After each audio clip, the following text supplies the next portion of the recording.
ကျုပ်နာမည်ဖိုးကျော်ပြတနေ့တော့ကျုပ်တို့ရွာကကိုဖိုးတုတ်ဆိုတဲ့လူကျုပ်ဆရာစီကိုအပြေးလွှားရောက်လာတဲ့ကိုဖိုးတုတ်ကတချိုင်းနာမှာယာတော့ရှိတဲ့လူပြဆရာကြီးကျွန်တော်သားလေးမောင်ပိန်ကိုကဲပါဦးတချိုင်းတွေကပြန်လာတဲ့ကလူကကြောင်တောင်တောင်နဲ့စကားလည်းမပြောတော့ဘူးပြီးတော့သူကအစိမ့်လိုက်စားခြင်းတယ်လို့ပဲအော်နေတာဆရာကြီးရဲ့ဆရာဘိုးအင်းကမျက်မှောင်ကျုပ်လိုက်ပြီးသားလေးကတချိုင်းနဲ့ပါသွားလောက်တာလဲကလေးဆိုတော့စော့ရင်းနဲ့တချိုင်းဟောင်းနဲ့ရောက်သွားတာပါဆရာအဲ့ဒီမှာထူးဆန်းတဲ့ခေါင်းခွန်ကြီးတစ်ခုကိုကောက်လာတယ်ဗျအိမ်ရောက်တော့အဲ့ဒီခေါင်းခွန်ကြီးပျောက်သွားပြီးကလေးကလည်းအခုလိုဖြစ်သွားတာပဲဆရာဘိုးအင်းကကျုပ်ကိုလှည့်ကြည့်လိုက်တယ်ဗျဆရာမျက်လုံးတွေကတခုခုကိုရိပ်မိသွားတဲ့ပုံပဲဖိုးကျော်အထုပ်ပြင်တော့ဒါတာမန်တရေ၆တာမဟုတ်ဘူးတချိုင်းဆောင်ကကလေးကိုအလဲလဲလုပ်ဖို့ကြိုးစားနေတာငါတို့အခုချက်ချင်းတချိုင်းနဲ့သွားမှဖြစ်မယ်ည10နာရီလောက်ရှိပြီဗျာလားကလည်းကွယ်နေတော့တချိုင်းထဲမှာမှောင်မဲနေတာပဲဆရာဘိုးအင်းကလက်ထဲမှာတစ်စုံတောင်ဝေးကိုကင်ကျုပ်ကတော့မနန်းစီရင်ထားတဲ့မိအိမ်ကိုကင်ပြီးရှေ့ကလျှောက်ခဲ့ကြတယ်တင်ချိုင်းလေကညောင်မင်းကြီးအောက်ရောက်တော့ဆရာကရက်လိုက်တယ်ဖိုးကျော်ဟိုမှာကြည်စမ်းကျုပ်ကြည့်လိုက်တော့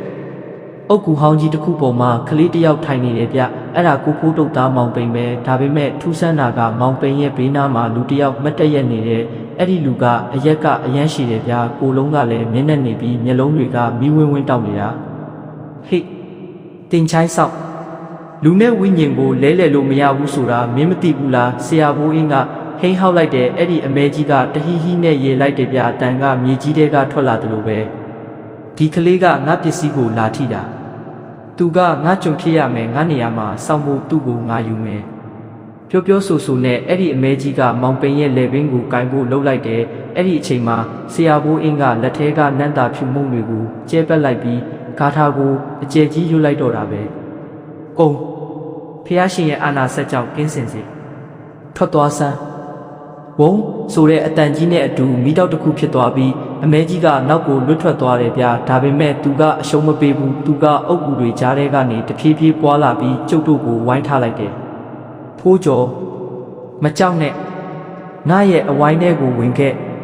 ဆရာကမြေကြီးပေါ်မှာတောင်ဝေးနဲ့ဆက်ဝိုင်းတစ်ခုဆွဲလိုက်တယ်အပြင်မှာတော့ဝိညာဉ်တွေကအာနဲ့အော်ဟစ်ပြီးကျုပ်တို့စီကိုအတင်းတိုးနေကြတာဗျာအနက်ကလည်းအလောင်းပုံနှံ့တွေနန်းဟောင်းနေတာပဲဆရာဘိုးအင်းကအိတ်ထဲကနေကမ္မထန်အယူတောင်ဝေးကိုထုတ်ပြီးမြေကြီးကို၃ချက်ဆောင်းလိုက်တယ်ငါဟာဆရာဘိုးအင်းပဲမင်းတို့အားလုံးကိုငါအမျှဝေမယ်ဒီကလေးကိုလွတ်လိုက်စမ်းမင်းတို့ကျွတ်လွတ်စေဖို့ငါဒီညတရားဟောပေးမယ်ဆရာကမေတ္တာတုတ်ကိုရွတ်ဆိုပြီးငြိမ်သက်စွာနဲ့တရားထိုင်လိုက်တဲ့အံ့ဩစရာပဲဗျာစောကဒေါသထွက်နေတဲ့ဝိညာဉ်တွေဟာတဖြည်းဖြည်းနဲ့ငြိမ်ကျသွားတယ်အမဲကြီးလည်းသူ့ရဲ့မူလပုံစံပြန်ဖြစ်သွားပြီးဆရာရှိမှတူးထောက်လိုက်တယ်ကျွန်တော်တို့ဒီမှာပိတ်မိနေတာကြာပါပြီဆရာကြီးကျွန်တော်တို့ကိုကယ်ပါဦးဆရာဘိုးအင်းကအမျှဝေလိုက်တဲ့အချိန်မှာတင်ချိုင်းထဲမှာလင်းလက်တဲ့အလင်းတန်းလေးတွေဖြစ်ပေါ်လာပြီးဝိညာဉ်တွေဟာတဖြည်းဖြည်းနဲ့ပျောက်ကွယ်သွားကြတယ်ဗျာမောင်ပိန်လေးလည်းသတိပြန်ရလာပြီးကျုပ်တို့ကိုကြည့်ပြီးငိုတော့တာပေါ့ကျုပ်တို့ကလေးကိုပွေပြီးတချိုင်းထဲကပြန်ထွက်လာခဲ့ကြတယ်နောက်နေ့မှာတော့ကိုဖိုးတုတ်ကဆရာကိုလာကြတော့တယ်ဆရာကြီးတားလေးအခုတော့ကောင်းသွားပါပြီထမင်းလည်းပြန်စားနိုင်ပြီဆရာဘိုးအင်းကပြုံးပြီးမောင်အေး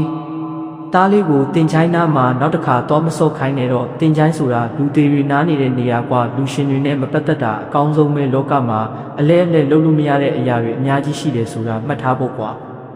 ကျုပ်လည်းအဲ့ဒီညကစပြီးတချိုင်းနားကဖြတ်ရင်ဆရာရဲ့မေတ္တာပူတန်ကိုပဲအမြဲကြားရောက်နေပြီးတော့တယ်ဗျာ